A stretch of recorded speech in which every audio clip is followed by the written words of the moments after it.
Everyone, कैसे हैं आप सही स्टूडेंट। तो आज की इस वीडियो में मैं आप सही को बीवीएम की यूनिवर्सिटी में एफओयूपी सेमेस्टर थर्ड 23-27 सेशन हो या 22-26 सेशन हो, यहाँ पे आप सही बच्चों का 28 जून को पेपर है। माइनर पेपर हिस्ट्री का भी है, माइनर पेपर पॉलिटिकल साइंस का भी है। तो दोनों की इंपॉर्टेंट क्वेश्चन बता रहा हूँ आप सही बच्चों को, हिस्ट्री का भी पॉलिटिकल साइंस का भी। सारा सवाल नोट डाउन करें, पेपर में आप एग्जामिनेशन दे के आए, आपको सारा का सारा सवाल यहाँ से आपको हमारे चैनल के द्वारा बताया जा रहा है। इससे पहले भी हमने एक वीडियो के थ्रू आपको सारे इंपॉर्टेंट क्वेश्चन बताए थे। इस क्वेश्चन में पीवाईक्यू प्लस कौन सा सवाल पेपर में आएगा ये बता रहा हूँ, तो नोट डाउन करें। हिस्ट्री पॉलिटिकल साइंस जिन भी बच्चों का माइनर पेपर है, इस वीडियो को अपने दोस्तों के साथ शेयर करें ताकि उनके पास भी ये क्वेश्चन पहुंच सके।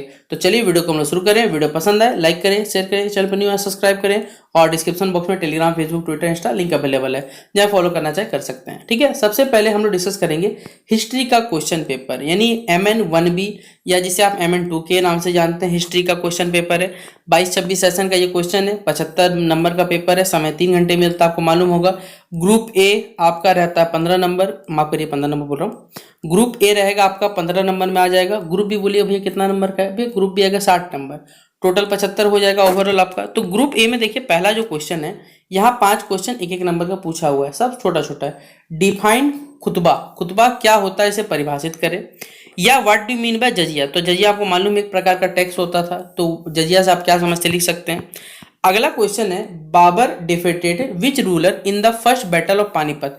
पानीपत का जो प्रथम युद्ध हुआ था उसमें बाबर ने किस शासक को बेसिकली हराया था ये बताना है, और कमेंट बॉक्स में आपसे बच्चों को इन सभी सवालों के जवाब बताने हैं। अगला डिफाइन करना, या फिर ऑप्शन हमारे पास है सरदेश मुखी कर क्या था ये बताना है हमारे पास। या सूफीवाद का जो चिश्ती संप्रदाय था, चिश्ती सिलियासिस या फिर ऑफ सूफिज्म क्या था, हमें ये बताना है। ये टोटल एक एक नंबर के सारे सवाल थे। अब यहाँ क्वेश्चन नंबर 2 और क्वेश्चन नंबर जो 3 है, ये 5 मार्क्स का पेपर पूछा जाता है, और 5 मार्क्स का अगर पेपर में सवाल आए तो मिनिमम एक पन्ना या फिर 150 से 120 से लेकर 150 वर्ड आपको रफ लिखना पड़ेगा। ठीक है, तो यहाँ पर क्वेश्चन नंबर 2 बोला गया evaluate the works of Razia, Razia के जो कार्य होते हैं उनका मूल्यांकन करें। रजिया के कार्यों को मूल्यांकन करना है, जिसके लिए आपको यहाँ 5 नंबर मिलने वाले हैं। फिर क्वेश्चन नंबर जो 3 यहाँ पूछा हुआ है कि वाई इज शाहजहां रीजन, ठीक है, या रीजन जो रहता है युग जिसे कहते हैं हम लोग, या काल जिसे कहा है हिंदी में, is called the golden age. Shahjahan के काल को स्वर्णिम युग क्यों कहा जाता था ये भी आपको बताना पड़ेगा, जिसके लिए आपको यहाँ पर यूनिवर्सिटी 5 नंबर देगा। तो 5 नंबर 120 से 150 वर्ड या एक पन्ना लगभग आपको लिखना पड़ेगा। अब ग्रुप बी में क्या है, टोटल 6 सवाल यहाँ दिए हुए, कोई 6 में कोई आपको क्या करना है 4 बनाना है, हर सवाल 15 मार्क्स से रहने वाला है। तो पहला क्वेश्चन है हु वाज कुतुबुद्दीन ऐबक, कुतुबुद्दीन ऐबक कौन था ये बताना है। What part did he play in the establishment of the rule of slave dynasty in India? आपको बताना है कि कुतुबुद्दीन ऐबक कौन था और उसका क्या रोल था, यानी उसका क्या भूमिका था बेसिकली भारत में जो गुलाम वंश का कह सकते हैं संस्था, कह सकते हैं स्टैब्लिशमेंट होता है, आपका स्टैब्लिश करना मतलब होता है यहाँ पर आपको उसकी स्थापना करना।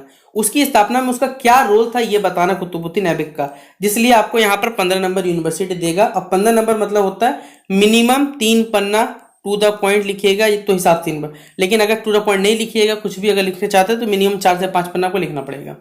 तो फिर अगला क्वेश्चन है evaluate the innovation of Mohammad bin Tughlaq.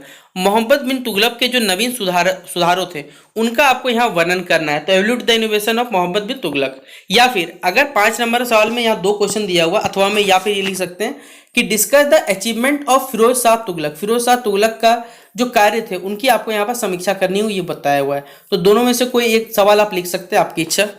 अगला क्वेश्चन नंबर 6 है कि discuss the main features of the central administration under the Delhi सल्तनत।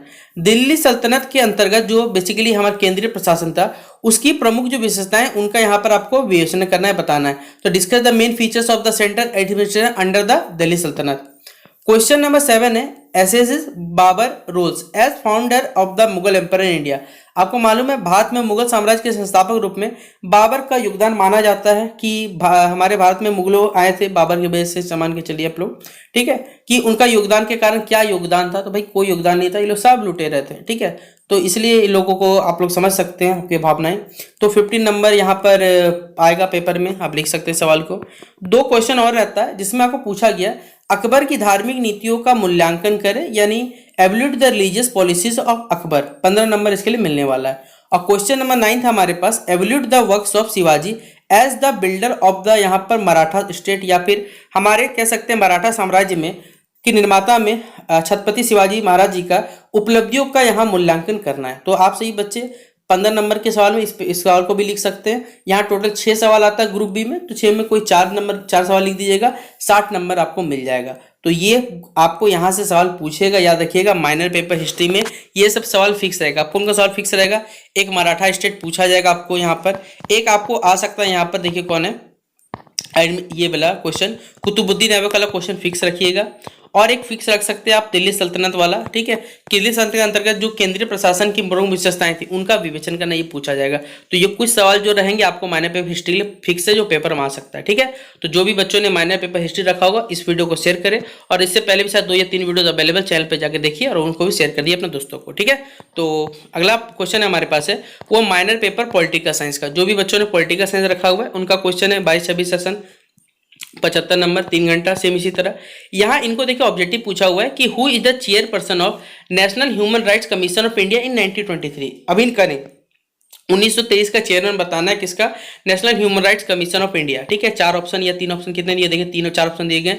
अरुण कुमार मिश्रा, JS वर्मा, AS आनंद या फिर शिवराजा भी पाटिल, आपको बताना है। अगला है fundamental rights of Indian constitution are dealt in, मतलब उसको कहाँ वर्णित किया गया या उनके बारे में बताया गया हमारे संविधान में। पार्ट 4, पार्ट 6, पार्ट 7 या फिर पार्ट 3 में, किस में बताया गया बताना आपको। फिर first human right of women's conference was, सबसे पहला जो कह सकते हैं ह्यूमन राइट वोमेन कॉन्फ्रेंस जो हुआ था वो अमेरिका में कब हुआ था ये बताना। 1848, 1948, 1748 या फिर 1947। फिर who is the chairperson of human rights commission Jharkhand, Jharkhand के भी वर्तमान में। देखिए यहाँ पर 4 ऑप्शन दिया वो जरूर है, लेकिन आपको वर्तमान परिप्रेक्ष्य में लेकर देखिएगा, वो ज्यादा सही रहेगा, क्योंकि इस क्वेश्चन में हो सकता है डेटा चेंजेस हो सकता है हमारे पास। अगला क्वेश्चन नंबर 5 है universal declaration of human right was adopted by United nation on. देखिए जो यूनिवर्सल डिक्लेरेशन है ह्यूमन राइट्स का, वो यूनाइटेड नेशन जनरल असेंबली द्वारा कब बेसिकली अपनाया गया था ये बताना हमें, ठीक है। 4 डेट दिए हुए 12, 10, 15 या 25, और सब में 1948 के टाइम दिया हुआ, तो किस समय अपनाया गया था ये हमें बताना है। अगला क्वेश्चन नंबर 2 जो है what is violation of human rights in a police custody. Police जो हिरासत में हिंसा यातना क्या होता है ये बताना है, या वह कस्टडाइल डेथ इज अ क्राइम। देखिए जो हिरासत में किसी का मौत हो जाता है एक प्रकार से अपराध है, ऐसा क्यों, इसके बारे में बताना है। तो ये सवाल आता है 5 नंबर है, 5 नंबर मिनिमम, मतलब 1 पन्ना लिखना पड़ेगा। फिर अगला है how in India there is human rights violation on the basis, Bharat में हमारे बताया गया कि किस प्रकार लिंग, जाति एवं अस्पृश्यता या अनटचेबिलिटी के आधार पर यहाँ हिंसा हो रही है, ये आपको बताना पड़ेगा, जिसके लिए आपको 5 नंबर मिलेंगे। अगला ग्रुप भी है, तो टोटल 6 सवाल, कोई 4 बनाइएगा, 60 नंबर मिल जाएगा। पहला सवाल है discuss the human rights of arm forces, सशस्त्र बलों के जो मानव अधिकार है उनका उल्लेख करना है आपको। क्वेश्चन नंबर 5 है discuss universal declaration of human rights of 1945, 1948 के जो मानव अधिकार है उनकी विश्वव्यापी यहाँ पर घोषणा पत्र की चर्चा करनी है। क्वेश्चन नंबर 6 है describe the development of human rights यानी मानव अधिकार के विकास का उल्लेख करना है। क्वेश्चन नंबर 7 है what is the correlation between, क्या दोनों के बीच संबंध है हमें ये बताना है, मौलिक अधिकार और ह्यूमन राइट्स के बीच में। और क्वेश्चन नंबर 8 है इंपैक्ट क्या होता है टेररिज्म का ह्यूमन राइट्स पे, और ये किस प्रकार यहाँ कॉजेस क्या, मतलब टेररिज्म के क्या कारण होते हैं ये भी बताना है आपको यहाँ पर, ठीक है। तो ये क्वेश्चन दिया हुआ है। अगला क्वेश्चन नंबर 9 हमारे पास है what are the basic principle, यानी मानव अधिकार के कौन कौन से मौलिक सिद्धांत होते हैं, इसका चर्चा हमें करना पड़ेगा। तो ये था माइनर पेपर या माइनर 1B या माइनर 2 बोलिए सकते हैं आप लोग, इस पॉलिटिकल साइंस का ये क्वेश्चन पेपर। आशा करो वीडियो पसंद आया होगा। वीडियो पसंद है लाइक और शेयर बिल्कुल कमी ना करें, जितना उसके दोस्तों शेयर करें।